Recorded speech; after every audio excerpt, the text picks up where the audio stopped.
Tech Revision with Mrs. Swanee Pooh.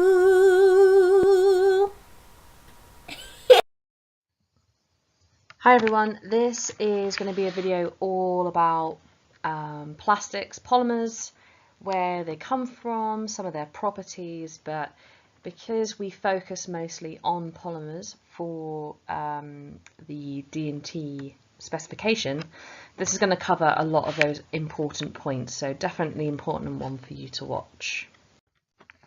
So the main kind of objective of this video is to make sure that you know where polymers come from, that you understand how they are actually made, how they can be modified to enhance their properties, and also to be aware of some of the sustainability and ethical issues.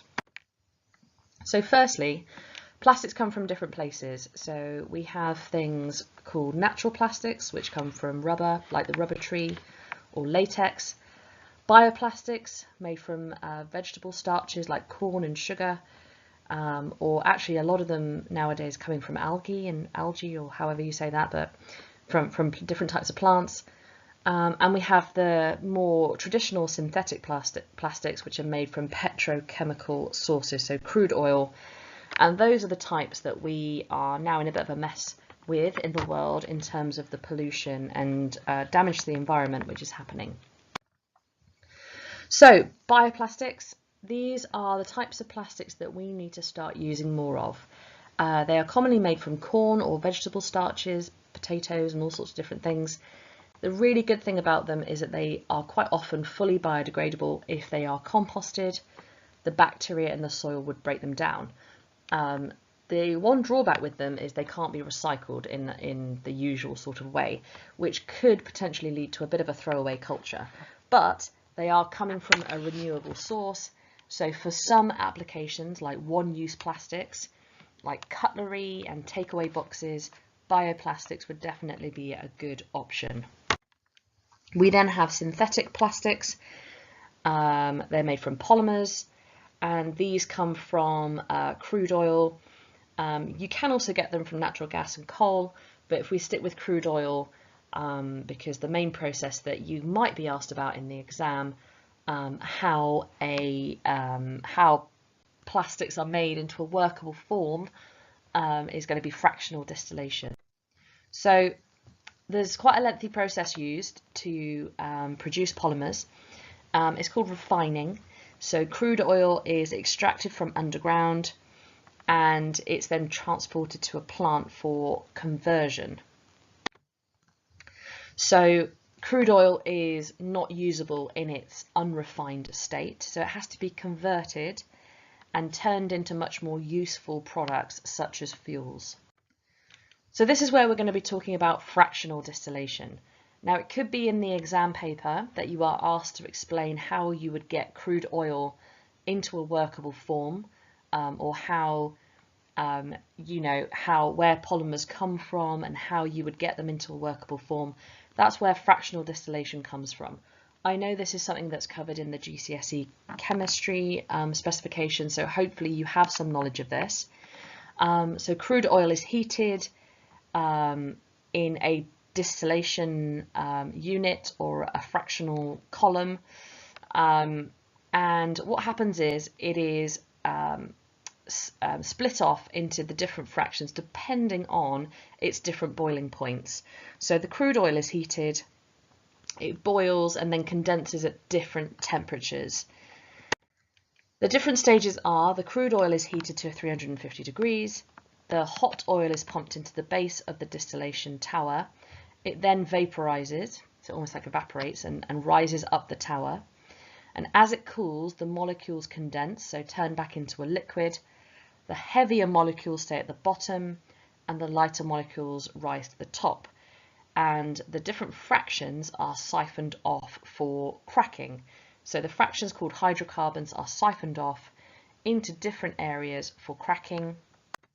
Cracking is basically making these hydrocarbon molecules smaller and changing them into more useful versions. So really large molecules, they are not suitable to be converted into plastic, so they use heat and pressure to break them up, and that is called cracking.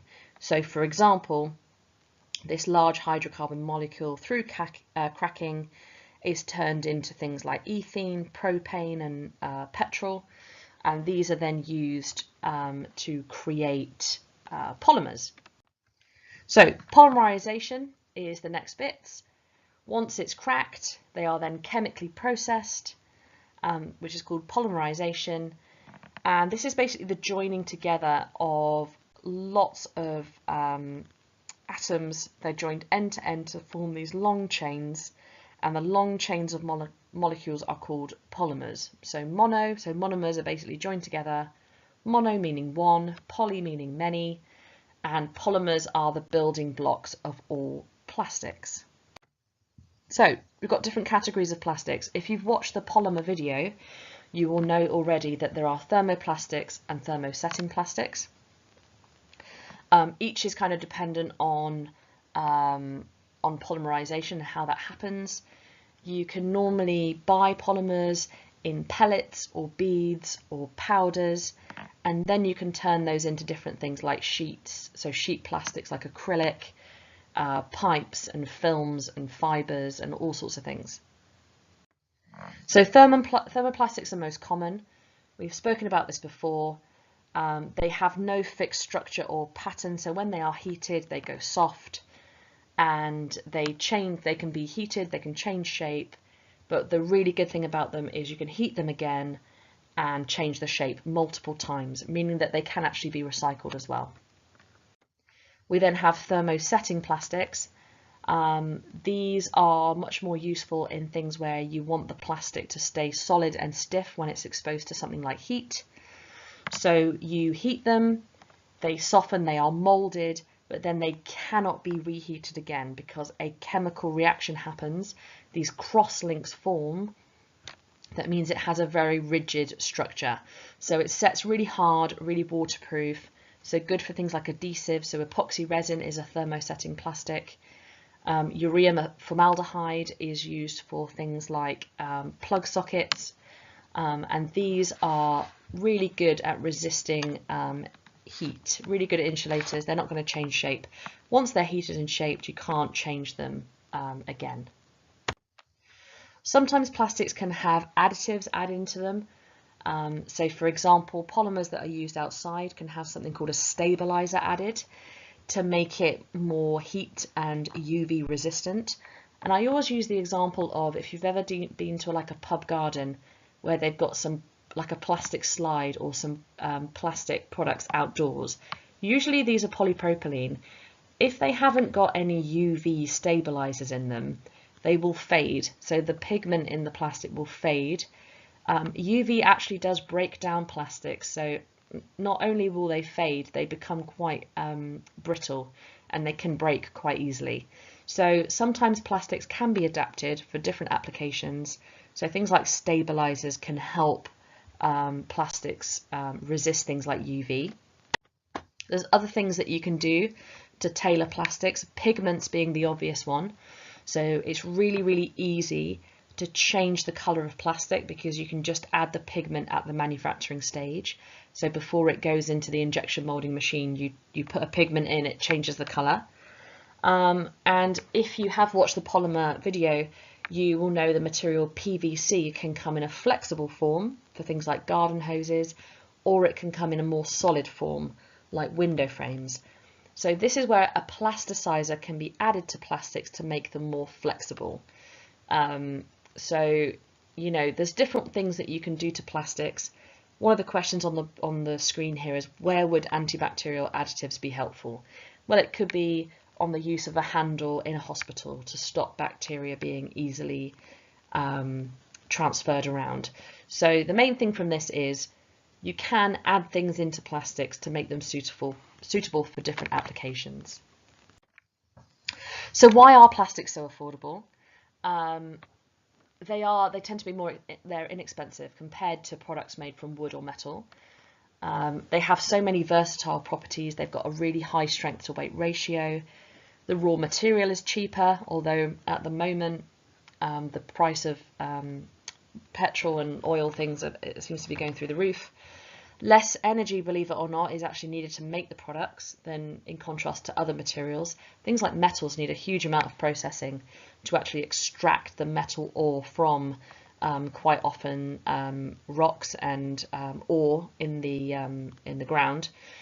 The products are really easily mass produced, so things like injection molding, blow molding, extrusion, those are really quick, fast processes to make quite complex products. And the transport and fuel costs can be less because they tend to be quite lightweight products. So plastics are obviously very appealing to manufacturers, and hence why they are used so extensively. But there are some big negatives to using polymers. It's a finite resource. It's running out. So we need to come up with some more renewable resources. It produces lots of pollutants. It's bad for the environment. Processing polymers requires energy, so fractional distillation. In that process, coal or gas is probably being used to run the factories and to produce enough heat to actually break down the crude oil. There can be carcinogenic toxins, so things that cause cancer, found in some of the plastics like PVC. And, can we actually live without plastics? It's a big question. So sometimes as well, there's a bit of some of the social impact. Plastic can be seen as a bit of a disposable item. So it leads to a throwaway culture. People think it's absolutely fine to just throw away plastic things because they're quite often used for things like packaging, cutlery and food items that you just throw away. But once it's used, you're done with it. So things like plastic straws and cotton buds have been products that have been mostly banned across Europe and the UK because they are causing so much pollution. So there have been, obviously, paper straws have been introduced. Cotton buds now, they are trying to reduce the amount of plastics that are seen as disposable. Sometimes the plasticizers that make plastics flexible can actually leach out, which means like come out into the food. So there was something called BPA, which was used in baby products, especially on like the little chewable bits of dummies and things like that. And it was actually found out that that was quite a harmful chemical that was getting out and going into the children's bloodstreams. So there can be some issues with different chemicals coming out of those different plastics. And also there's massive problems obviously caused by throwing away plastics rather than recycling or reusing them. They can end up in landfill, they can end up in water sources, they can hurt the wildlife. We've all seen those horrible videos of turtles getting stuck in plastic and all sorts of things. So there's huge issues with the end of life of polymer products. Plastic products also do not rot or corrode easily. They're sometimes put in landfill. Ending up in landfill adds to greenhouse gases. You get issues with the countryside because these things are not attractive. It can have issues with the chemicals leaching out and getting into rivers and water sources. We've kind of spoken about this a little bit. They can be ingested by birds and fish. If they are burnt, it's really not nice kind of black smoke and gases that comes off them. And microplastics are a massive issue.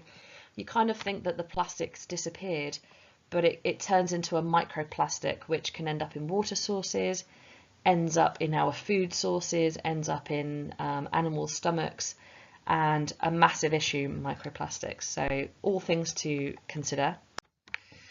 But thermoplastics can be recycled, so this helps with landfill and the amount of virgin crude oil used, which means stuff that you have to get again for the first time.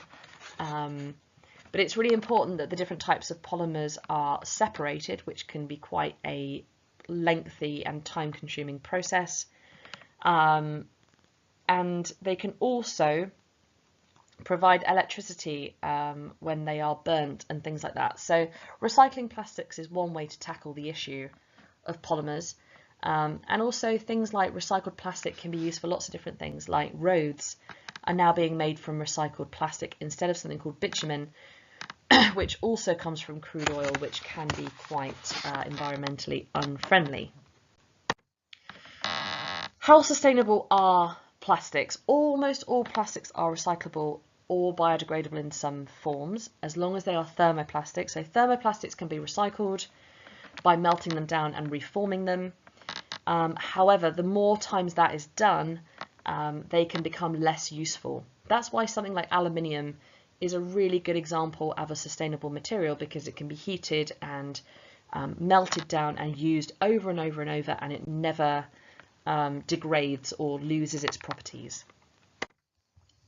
And just a few things now, just to finish off this, is to think about some sustainable options for plastics. So things like bioplastics, which are made from vegetable starches such as corn or sugar, things like PLA that we use in the 3D printers at school, are coming from a renewable source.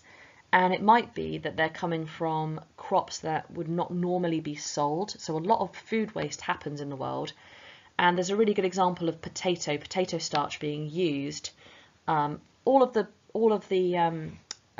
waste potatoes that maybe are not good enough to be sold in supermarkets, those can be used to make something called potato pack, which is a type of sustainable plastic. So modern bioplastics, so something called biopol can be manufactured from plant sugars. So things like soya beans, you can ferment them and you can process them and then make them into products, which will then naturally compost or break down and not be damaging to the environment. So there are some good examples of bioplastics. So for example, PLA, that's made from cornstarch, and that's what we use on the 3D printers at school. It is biodegradable and compostable. Something called polymorph is something that's actually used for modelling, and it's used also on things like gum shields. You can heat it up and shape it and reshape it multiple times, and that comes from a sustainable source. And we have biopol, which we've just learned comes from soya. It's non-toxic, and it's a really good alternative for types of packaging. And these are the types of plastics that we need to start moving towards, so that we are not using all of our finite resources up. So what's the future of plastics? We need to find some alternatives to oil-based plastics. And some interesting areas that are being explored are things like bioplastics that we just spoke about, algae, so the green plants in water, they grow really quickly and they can be processed and turned into actually different types of plastics. Castor oil, plant oil derived plastics, chicken feathers, apparently the protein from chicken feathers can be broken down and produced into product. Mushrooms can be made into kind of sustainable packaging, and potatoes. There are lots of alternatives, and it's important that we explore a range of these different things. So just some of the key terminology that we looked at. Fossil fuels, that's where we're getting our polymers from. They are finite, they are running out. Polymers, obviously derived through fractional distillation. You need to know the difference between thermoforming plastics or thermoplastics and thermosetting. One can be heated and reshaped multiple times and recycled, thermoplastics, and thermosetting, once they're heated and shaped, that's it. Bad for the environment, but they have some really useful properties. We have cracking that shortens down those hydrocarbons into more useful forms. Fractional distillation, which turns crude oil into more useful chemicals. And then bioplastics, the future, hopefully, of plastics that we need to start using that come from a renewable source and hopefully are more compostable and biodegradable. I hope that was useful. See you on the next one.